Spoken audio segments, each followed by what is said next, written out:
আপনি মনীষীদের অপমান করেন। নেতাজি সুভাষচন্দ্র বসুর জন্মদিনে কলকাতার মেয়র রোডে রেড রোডে দাঁড়িয়ে আপনি বলছেন 47-এ গান্ধীজি বেলেঘাটায় অনশন করছিলেন, রবীন্দ্রনাথ ঠাকুর এসেছিলেন ফলের রস খাওয়াতে। আরে রবীন্দ্রনাথ ঠাকুর তো 41-এ গত হয়েছে। আজকে কি কাণ্ড করেছে জানেন? ঝাড়গ্রামে নিজের গলায় একটা হলুদ রঙের গামছা ছিল, মানে উত্তরীয় বলুন যাই বলুন, একটা কাপড়। বিদ্যাসাগর মহোদয়ের মূর্তির সামনে দাঁড়িয়ে ওইটা খুলে পুলিশের হাতে দিয়ে দিয়েছে, বলছে পড়াও। পুলিশও পড়িয়ে দিয়েছে। হ্যাঁ ম্যাডাম, হ্যাঁ ম্যাডাম। হাওড়া পুলিশ কমিশনারেটের কমিশনার দীঘাতে পুরীর নকল করতে গেছে। ওরা মন্দির নয়, আমি দায়িত্ব নিয়ে বলছি। হিটকো বানিয়েছে, সরকার মন্দির করতে পারে না। কালচারাল সেন্টার, ভাস্কর্য, কাগজে লেখা আছে, টেন্ডারে লেখা আছে। কি লেখা আছে?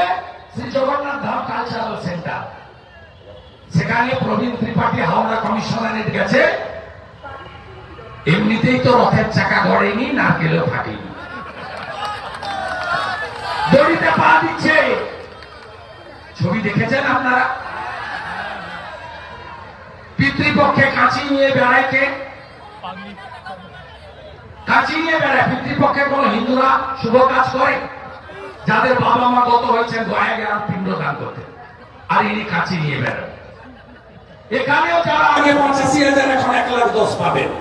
পুলিশ যাবে, বলবে প্যান্ডেল কমপ্লিট হয়নি তো কি হয়েছে, একটা ফ্লেক্সে দুর্গা প্যান্ডেল করে দাও, ওখান থেকে ভার্চুয়ালি কাঁচি কাটা হবে। তাই পুলিশের অনুমোদন, এলাকার ঝামেলা এড়ানোর জন্য অনেকে বাধ্য হয়। আমি মনে করি বিহারের মতো এসআইআর যদি পশ্চিমবঙ্গে হয়, মৃত ভোটারের নাম বাদ যাবে, ফলস ভোটারের নাম বাদ যাবে, অস্তিত্বহীন ভোটারের নাম বাদ যাবে, রোহিঙ্গা মুসলমানের নাম বাদ যাবে, বাংলাদেশি মুসলমানের নাম বাদ যাবে। আর কারোর কোন চিন্তা হওয়ার কোন দরকার নেই। আর এটা যদি মুক্তি দেয় ইলেকশন কমিশন, বিহারে 65 লক্ষ গেছে, এখানে তো 1 কোটি যাওয়া উচিত। কিন্তু এখানে বিএলওরা কাজ করতে পারবে কিনা আমার সন্দেহ আছে। মুখ্যমন্ত্রী 27 ফেব্রুয়ারি থেকে ইলেকশন কমিশনারকে অ্যাটাক করছেন, বলছেন অমিত শাহ দপ্তরের সেক্রেটারি ছিলেন। অ্যাটাক করছেন সমন্বয়, ক্রমান্বয়ে বলেছেন সাসপেন্ড করবো না, এফআইআর করবো না। যে আছে বিরোধী দল নেতা কোর্টের অনুমতি নিয়ে মাত্র 5টা এমএলএ কে নিয়ে এসপি কোচবিহারের কাছে যেতে গিয়ে প্রাণঘাতী হামলার সামনা করে।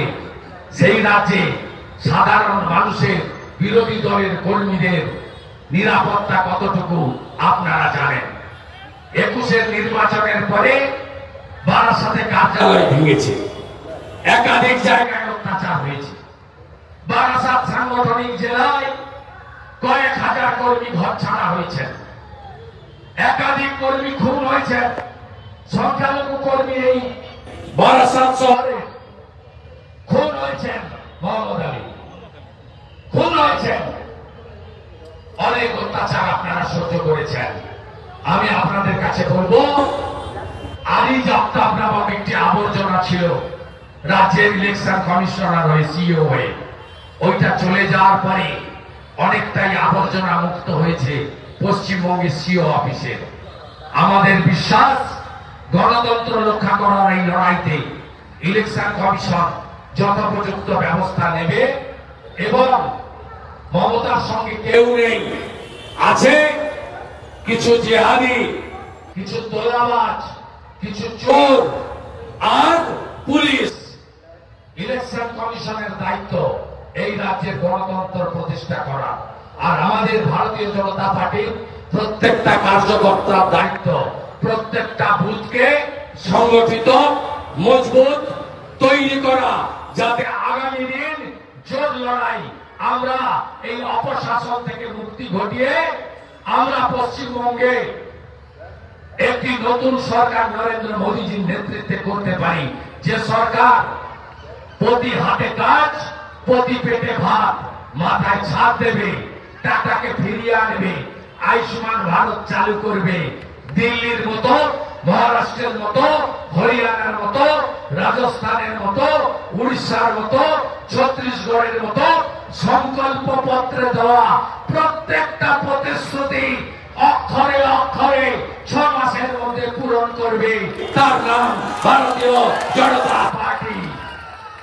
আমাদের ভিডিও ভালো লাগলে লাইক এবং শেয়ার করুন।